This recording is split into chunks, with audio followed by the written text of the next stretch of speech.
Good morning, student. Hope all of you are doing well. Today I am going to discuss about the transformation of energy. Let's see. So, in my previous video I told you that energy can neither be created nor be destroyed. It only can change from one form to another form. It only can transfer from one form to another form. So, in previous classes you have studied about different forms of energy, kinetic energy and potential energy. But another form of energy is there. They are chemical, magnetic, nuclear, light, heat, sound and electrical. All these forms of energy can either be classified as stored energy. Stored energy means potential energy, or energy in action means kinetic energy. So here I classified those energy in two groups. One, forms of stored energy means potential energy, and forms of energy in action means kinetic energy. So chemical energy, so energy stored in the bonds of atoms or molecules in a matter. So chemical energy is a potential energy because it is stored in a matter. Magnetic energy, that is also the stored energy because the energy is stored in magnets, so that's why it is a potential energy. And nuclear energy stored in the nucleus of an atom, so it is also a potential energy. But that light energy, so light energy in here, so motion of light energy created by motion of photons, so it is due to in action, so that's why it is a kinetic energy. Heat energy, vibration of atoms or molecules within the matter, so it is also a kinetic energy. Sound energy produced by vibrating bodies, so it is also kinetic energy, sound energy. And electrical energy, the movement of electrical charges, so it is also a kinetic energy. So all these forms of energy can be converted from one form to another, but energy cannot be created nor be destroyed. So this is actually the law of conservation of energy. So if I ask you what is that law of conservation of energy, so you have to write that according to the law of conservation of energy, the sum or the what is the statement of the law of conservation of energy. So that time also you have to write that according to the law of conservation of energy, the sum total of energies in all kinds in an isolated system always remains constant. So energy cannot be created or destroyed, but it can be transformed from one form to another form. So this is that law of conservation of energy. So now how can you understand? So let us understand this with the help of some example. So this our first example is a energy conservation for a simple pendulum. So here you see that this is a simple pendulum. So this is a metal bob.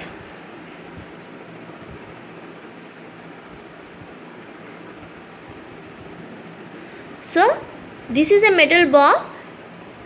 So when the bob, so when a simple pendulum consists of a small metal bob suspended from a fixed support.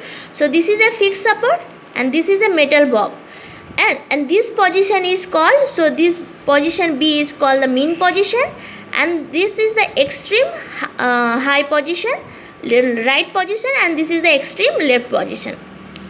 So a simple pendulum consists of a small metal bob suspended from a fixed support by an extremely light and rigid string. When the bob of the pendulum is given a gently push to one side, so if we push that metal bob in one side, it starts oscillating to and fro on either side of its mean position. The position of the bob at the maximum distance on either side from the mean position is called the extreme position. So these two position is that A and C, these two position is that extreme position, and B is that mean position. So when a pendulum swings to and fro, its energy constantly changes from potential to kinetic and vice versa, means kinetic to potential. But the sum total of both the energies at any point always remains constant. So now let us understand the energy conservation for a simple pendulum at different position.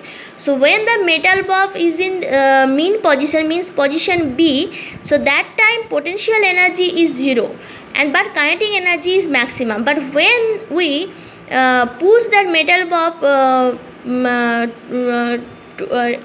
when the bob is raised from position B to A, work is done it against the force of gravity. This work done gets stored it in the form of gravitational potential energy. At this position, the pendulum has only the potential energy. So potential energy equals to mgh. It is maximum here, but kinetic energy equals to 0. So means here have no kinetic energy. So now see, this distance always we measure from the reference level. So that height, the height we always measure according to their reference level. So if we consider that position B is the mean position, and if we measure this distance, means height, then here you see that H is equal to 0. So that means potential energy is 0 at position B, but kinetic energy is maximum. But you see here, when the bob starts moving down from the position A to B, its potential energy goes on decreasing, but its kinetic energy goes on increasing. When the bob reaches at the mean position B, it has maximum kinetic energy, but potential energy is 0. But at C, means extreme left side, so at the bob goes from the position A towards B, that its kinetic energy goes on decreasing, but its potential energy goes on increasing. On reaching the extreme position C, the bob has only potential energy but no kinetic energy. Okay, so see that ultimate, that sum of total energy, means kinetic as well as potential energy, is in an isolated system is remains constant. Okay. So now the next example is that energy conservation in a roller coaster. So here also you see, in a roller coaster, the sum of potential and kinetic energy of the car at any point is always constant. So the total energy is always conserved here when the cars are pushed using an electric motor. So here you see, this is a electric motor. So when that cars are pushed using an electric motor, electrical energy is converted to kinetic energy. Hence the cars near the beginning of the roller coaster have high kinetic energy but low potential energy. When the cars reach at the top of the ride, that time kinetic energy is minimum but potential energy is maximum, because the kinetic energy has been converted to potential energy. So it has a maximum potential energy at the top of the ride. When the cars come down at the bottom of the ride, then they gain speed and their potential energy is converted to kinetic energy. So here in the bottom of the ride, it has maximum kinetic energy.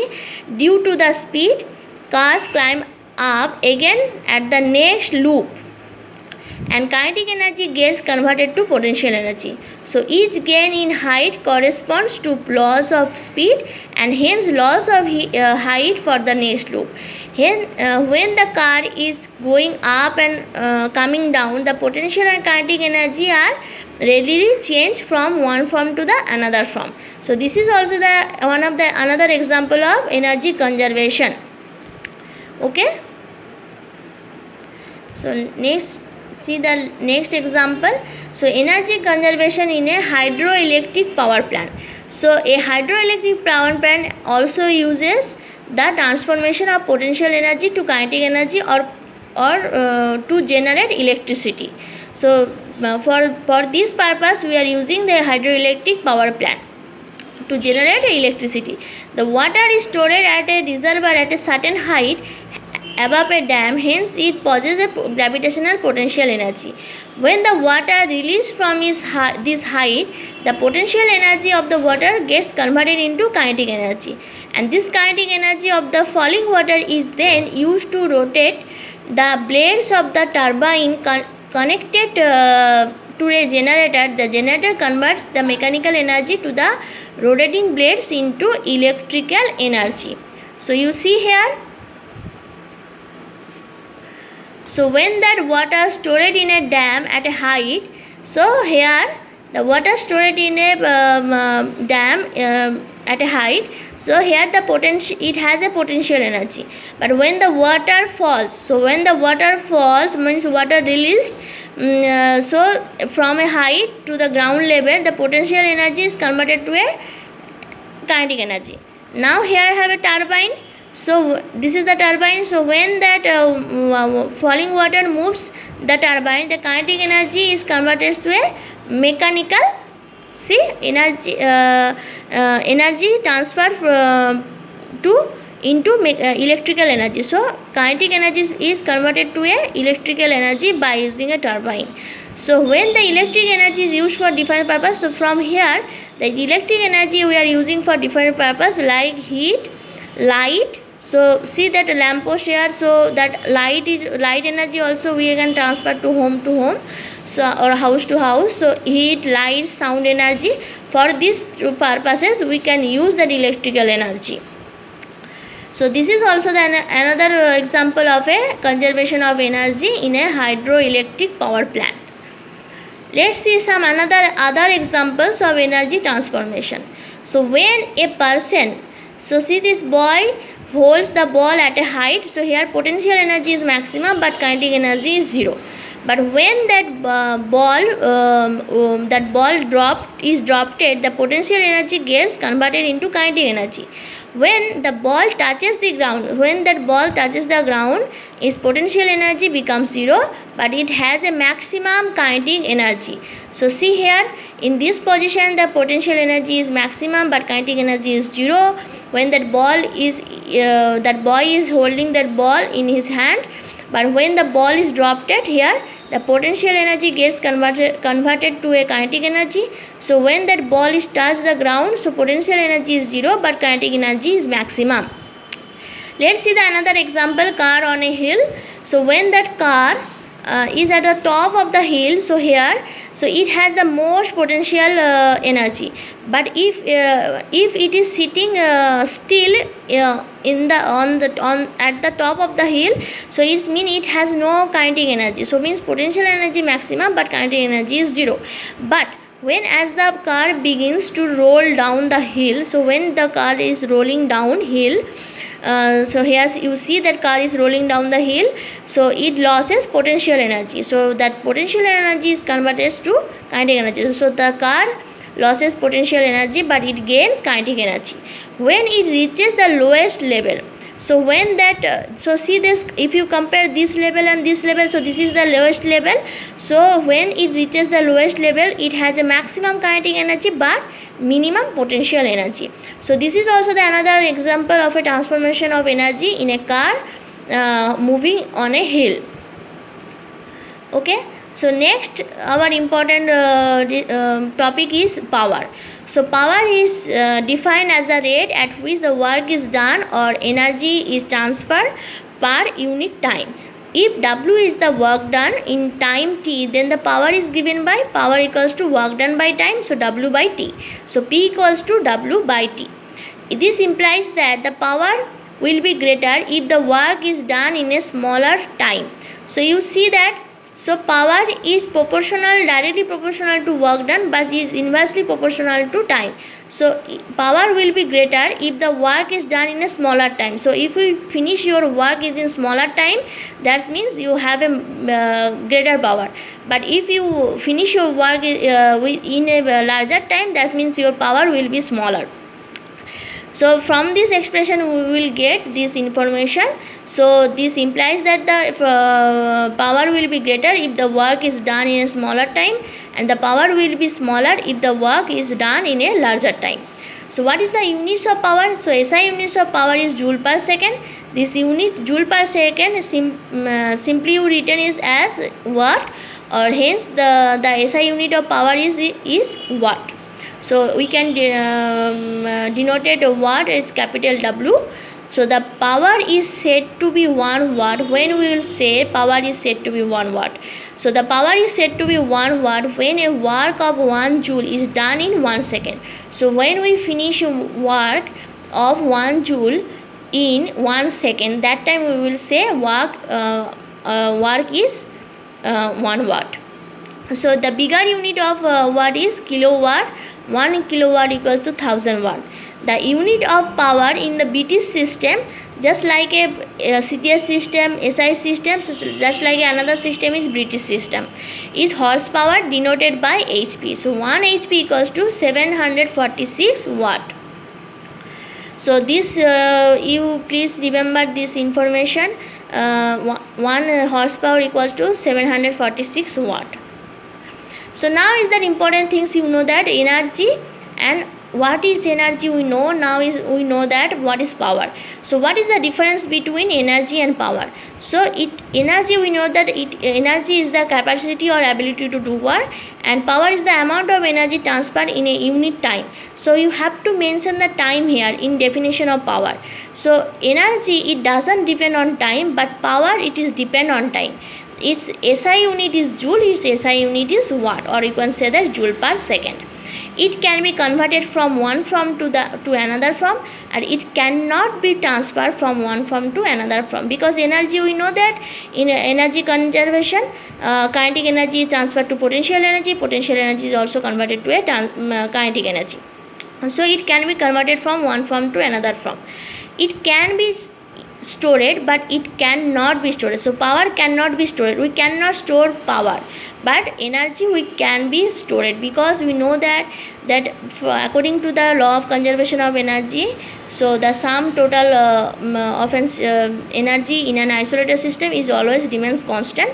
So it can be stored, but it cannot be stored. So work energy, what is the relationship between work and energy? So work definition we know, energy definition also we know. So what is the relation in between? So you know that energy is the ability or capacity to do work of a body to do work. So there is a direct relationship between energy and work. For example, when an object is at height from the ground, it has a certain amount of potential energy. So when you drop the object, it falls down because of the force of gravity. So work is being done on the object while falling down. Its potential energy is gradually used up until it becomes zero. So when it touches the ground, we know that the potential energy becomes zero. At any point during its fall, the amount of potential energy which is used up by the object is equal to the distance the object has traveled. So amount of potential energy whatever we used up by the object is equal to the how much distance the object traveled. So that work done by a body equals to energy change in the body. So this is the relationship between work and energy. Work done by a body equals to energy change in the body. So this is our last part of this chapter. So you read properly and try to understand. In my next video I will explain the another things about that energy chapter, and also we will discuss that question answer in that exercise. Okay, thank you student, be safe at your home.